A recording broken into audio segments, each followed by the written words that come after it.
खाड़ी में हालात तनावपूर्ण है, लेकिन सऊदी अरब और यूएई ने साफ संकेत दे दिया है कि वे ईरान से सीधे युद्ध में शामिल नहीं होना चाहते।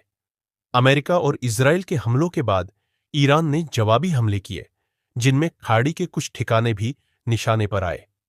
इसके बावजूद खाड़ी देशों ने संयम बरतने का फैसला किया है। सूत्रों के मुताबिक सऊदी के क्राउन प्रिंस मोहम्मद बिन सलमान ने बहरीन, कुवैत, कतर और यूएई के नेताओं से फोन पर बात की। उन्होंने साफ कहा कि ऐसा कोई कदम न उठाया जाए जिससे ईरान या उसके सहयोगी भड़क जाए और हालात बड़े युद्ध में बदल जाए। सऊदी विदेश मंत्रालय ने सार्वजनिक रूप से ईरान के हमलों की निंदा की, लेकिन अंदर खाने कोशिश तनाव कम करने की रही। बताया गया है कि सऊदी नेतृत्व अमेरिका और इजरायल के हमलों के समय और तरीके से नाराज है।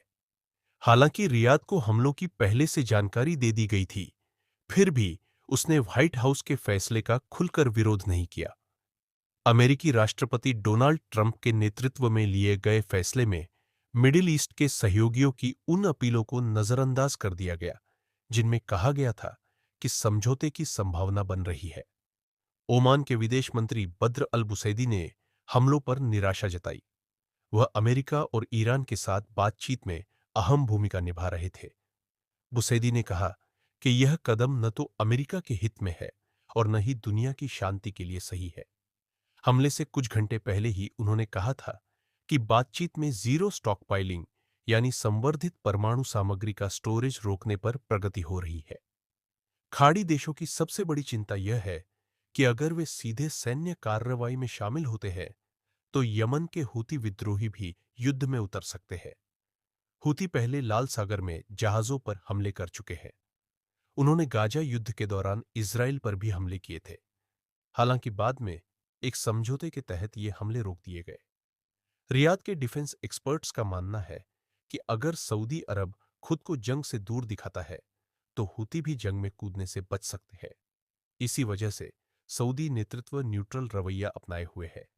इसके साथ ही सऊदी हर संभव चैनल से तनाव कम करने की कोशिश कर रहा है। दुबई में फेयरमाउंट होटल और जेबेल अली पोर्ट जैसे ठिकानों पर ईरान के हमलों के बाद यूएई पर दबाव बढ़ा है। यूएई की मंत्री रीम अल हाशमी ने कहा कि उनकी जमीन का इस्तेमाल ईरान पर हमला करने के लिए नहीं होना चाहिए। हालांकि उन्होंने यह भी जोड़ा कि अगर हालात बिगड़ते हैं तो फैसला हालात के मुताबिक होगा।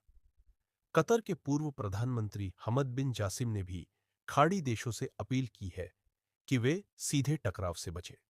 उनका कहना है कि अमेरिका, इजराइल और ईरान के बीच संघर्ष कभी न कभी खत्म होगा, लेकिन अगर खाड़ी देश खुद युद्ध में उतरते हैं तो नुकसान सबसे ज्यादा उन्हें ही होगा।